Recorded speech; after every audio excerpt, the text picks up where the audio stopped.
Replacement of complex combinational circuits is one of the most common applications of ROM chips. This solution enables us to simplify the design device and reduce the number of combinational chips used. Sometimes it can even help to reduce current consumption and increase the circuit speed. If we view the address inputs of ROM chips as combinational circuit inputs and the data bits as the outputs of this combinational circuit, we can develop any desired truth table for a given combinational circuit. All we need to do is draw up a ROM firmware table that would correspond to the desired truth table. For example, let's consider a rather complex combinational circuit that has 8 inputs and 4 outputs. The circuit recognizes two different 5-bit input codes when there is a 0 signal at the enable input enable. When the signals strobe 1 and strobe 2 are supplied, the circuit outputs negative pulses. The output pulses from 1 to 4 are generated at various combinations of input codes and strobe signals 1 and 2. This means that the logic of the circuit's operation is rather complicated and involves quite a number of logical components.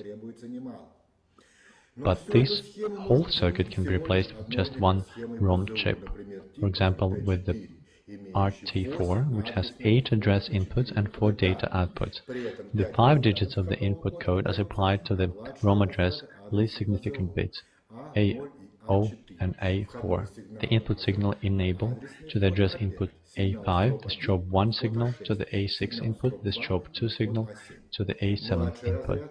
The DO memory data LSB is used for output signal 1, D1 for output signal 2, D2 for output signal 3, D3 to output 4. ROM chips is always selected. That is, the control signals CS1 and CS2 are 0. The data memory outputs have connected resistors because the type of the RT4 outputs is that with the common collector. Now let's make a firmware card. Active output signals are 0, while the passive ones are 1s. This means that the majority of ROM cells will have code F recorded in them, thus the output signals are passive. Only the content of the 4 memory cells that correspond to the active output signal will be different from F. If we take a combinational circuit with a more complex truth table, the ROM functions would be used to a greater extent. Besides, a great advantage of this solution is that if we ever needed to change the logic of the combinational circuit's operation, all we would do is replace the firmware, without having to redesign a new circuit using the logical elements. The ROM delay when the combinational circuit of any complexity is replaced remains that same and is equal to the delay of the ROM chip address. If the combinational circuit is very difficult, ROM could even turn out faster. However, the use of ROM instead of the combinational circuit has a number of grave shortcomings as well. The thing is, the ROM chips are even more sensitive to changes in the output signals than the combinational circuits. The data outputs of ROM circuits may generate short spurious pulses when there is any change in the input address code.